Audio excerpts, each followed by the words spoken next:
tutti e ciao a tutte e ben arrivati ai nuovi iscritti sul canale. Finalmente eccomi di nuovo online dopo un mese di silenzio stampa, mese di pausa che ho deciso di prendere dai video per riuscire a documentarmi e a studiare i prossimi argomenti che andrò a condividere con voi qui sul canale. Siccome sono argomenti alquanto impegnativi, volevo proprio andare a studiarmi meglio per bene. Sapete che non mi piace parlare per sentito dire oppure perché l'ho letto sul web da fonti di provenienza sconosciuta, quindi insomma, comunque, se i capelli sono una vostra passione, iscrivetevi al canale e stay tuned.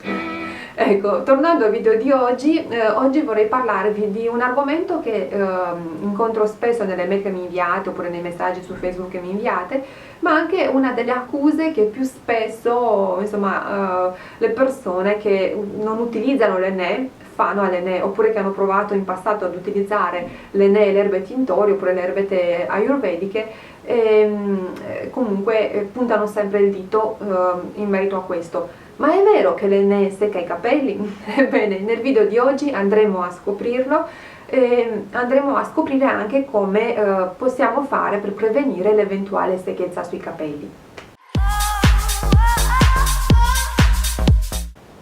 Se mi seguite già da un po' di tempo sapete che io non l'ho mai tenuto nascosto, l'ho sempre detto in tutti i video che ho fatto in merito alle erbe tintorie, ma anche nei vari post, articoli che ho pubblicato sul mio blog. Tendenzialmente sia le erbette tintorie che le erbette ayurvediche curative seccano i capelli, è vero. È anche vero che è una cosa molto soggettiva. Chi ha i capelli normali oppure grassi come me possono trarre maggiori benefici dall'utilizzo di erbe tintorie oppure di erbette curative che non le persone che hanno i capelli tendenzialmente secchi. Ma le persone che hanno poi i capelli tendenzialmente secchi o li hanno ereditati oppure fanno dei trattamenti cosmetici aggressivi come colorazioni chimiche oppure decolorazioni, come probabilmente utilizzano piastra, phon oppure aricciacapelli, che ovviamente vanno a disidratare e a rendere i capelli molto secchi.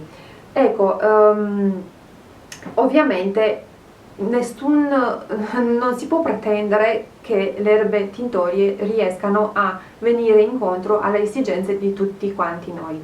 Ognuno di noi è diverso, abbiamo una struttura del capello diverso, quindi reagirà in modo diverso in contatto con, insomma, le varie erbette.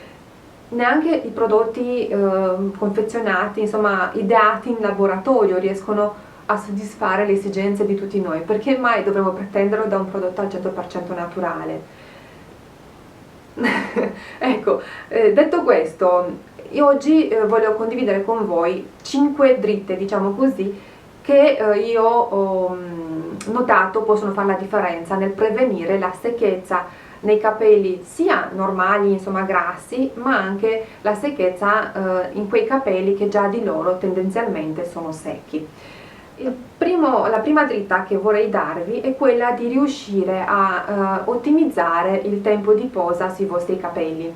Perché dico questo? Perché più tempo le erbette tintorie oppure le erbette curative stanno in contatto con la nostra cute e con i nostri capelli, più è probabile che tenderanno a reidratarsi assorbendo acqua dai nostri capelli e dalla nostra cute.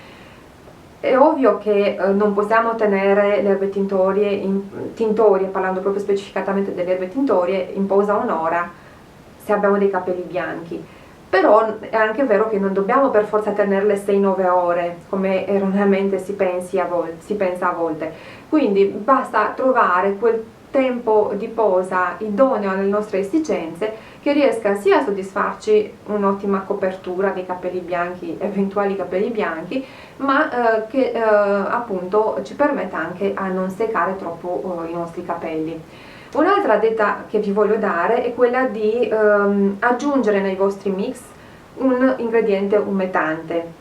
Questo ingrediente umettante deve essere scelto in maniera tale da non interferire con la resa del colore.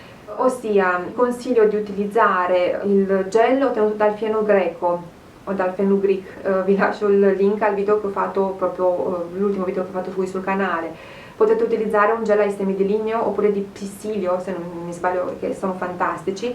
Vi lascio il link a questo gel di semi di lino, se non l'avete mai fatto, non sapete di cosa si tratta, vi lascio il link appunto al video che avevo fatto tempo fa.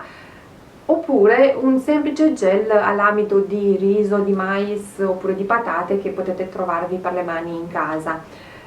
È importante sperimentare e trovare quali di questi ingredienti umetanti è più adatto ai vostri capelli. La cosa bella è che appunto aggiungendo un gel, uno di questi gel che vi ho nominato, alla vostra miscela di erbe tintorie per esempio, non andrete a incidere appunto sulla resa del colore, quindi la resa del colore sarà sempre ottima, ma andrete anche a scusate, mi sono persa il filo del pensiero.